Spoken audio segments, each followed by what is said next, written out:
Francis, the thousands, tens of thousands, hundreds of thousands of people gathered in and around St. Peter's Square, still there, as that Mass has just come to an end, and a good couple of hours of it too. Well, watching it all, listening to it all in Rome is Austen Ivereigh, the co-founder of Catholic Voices. And Austen, give us your sense of this magnificent occasion.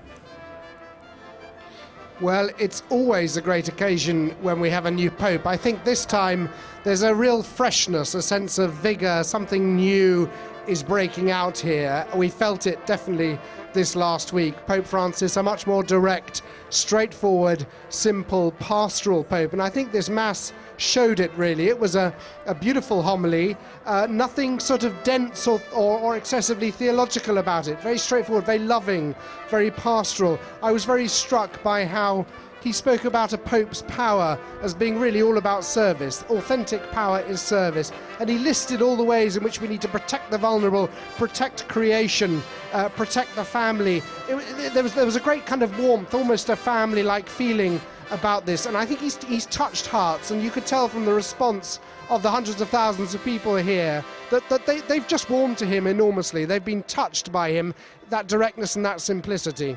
So, from that, a sense of the direction he takes the church in from here?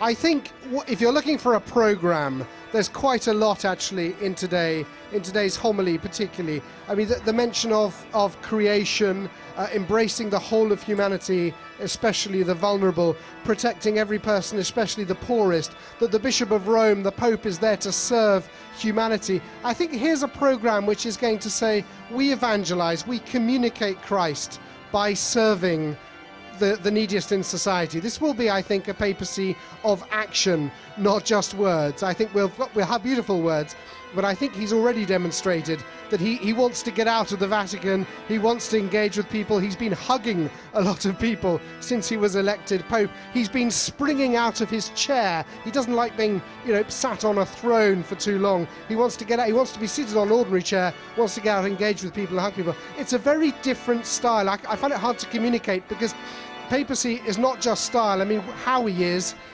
how he communicates the gospel. And I think we've seen with this Pope that his way of communicating who he is and what Christianity is about is through that very, very direct, great humility, great love, great passion, great vigour, and above all, modelling service, the service of humanity. And I think we've seen that at the Mass today, and people absolutely loved it. They warmed to him enormously.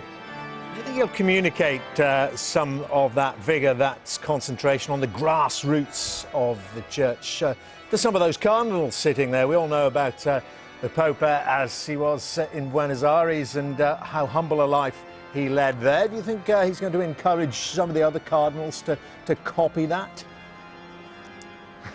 Well, I think he was, as Archbishop of Buenos Aires, he never stopped being, in some ways, Father Jorge, as he was known. And they've already called him in Argentina the Pope of the slum dwellers, because, of course, he doubled the number of priests who were present in the very poorest parts of Buenos Aires. But I mean, I think we can exaggerate that. He was also the Archbishop of a major archdiocese. He was used to conducting major liturgies like this.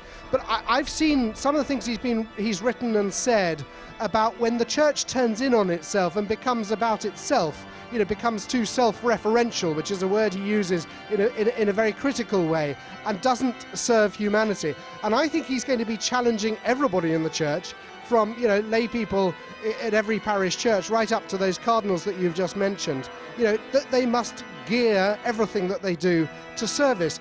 And I mean, the traditions of the church are great. This is not a man who is opposed in any way to tradition. He's handing on the tradition, which is what the word traditio means. But I think he's going to start looking at everything. Everything's going to be seen now through this filter of, does it enhance the mission? Does it help? Does it further the mission? Or does it get in the way? And I think we've already seen by the fact that he's chosen black shoes instead of red shoes, the fact that he didn't want to sort of wear the things that they wanted him to wear on the night of his election, the fact that he didn't want a special stand. He's impatient with those kinds of things because I think he thinks they just get in the way. He's very, very straightforward in that way, and I think that's going to have an effect very quickly on the wider church. Here in the Vatican, I think it's going to mean that every Vatican department is going to be asked to explain and to demonstrate how it is helping. And I think to the extent that he discovers things get in the way, he'll be fairly ruthless in changing them or closing them down. That's certainly his record in Argentina, both as head of the Jesuit order and also as Archbishop of Buenos Aires. They're talking here about a quiet revolution. I don't think it's going to be dramatic initially, but I think slowly, quietly, things are going to shift, I think, quite rapidly. It really does feel like something very new is breaking out here, and we would say, given the kind of joy and the electricity and the freshness of it all, this is the presence of the Holy Spirit, we would say. And part of that shift, a lot of people won't see the internal workings and control of the Vatican bureaucracy itself.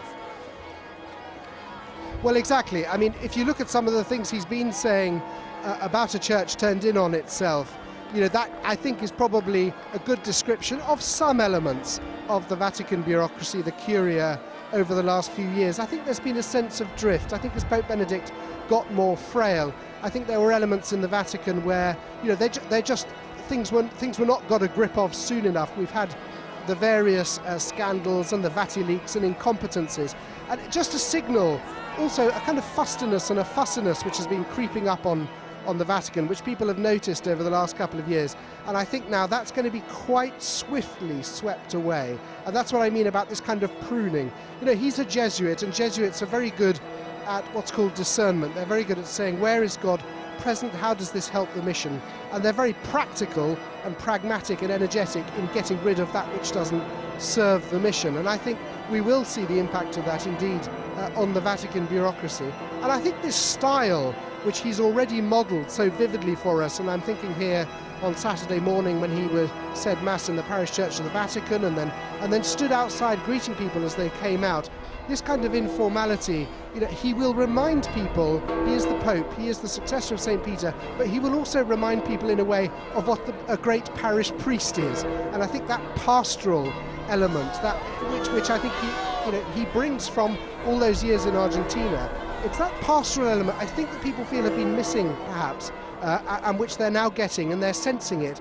They sense above all, because he knows how people live, he's ministered to the poorest in the poorest areas in the slums of Buenos Aires.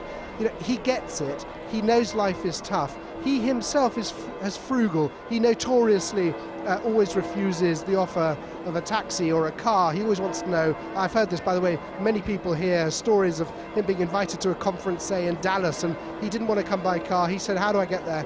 By bus or by train. That's the way he is. And so I think people just naturally know and sense that he speaks to them with just enormous integrity and credibility, because he knows what it's like. He knows what it is to be poor. He knows what it is to struggle. And he's come from a country which has been mired in economic crisis and unemployment for a very, very long time. And I think when he speaks now on a world stage, I think it's going to mean a lot to people that hear, with the tremendous perspective that you have as successor of St. Peter and the tremendous, obviously, influence, the power. I think people are just loving the fact that he will bring all that experience to bear now on his ministry as Pope. So I think there's an authenticity, an integrity, a credibility to this witness, which this Pope has already demonstrated, and he will continue to. And people are excited about that. OK, Austen, thank you very much for that. Austen Ivereigh there in Rome as the ceremony itself draws to a close. But just last thought from Alistair Bruce.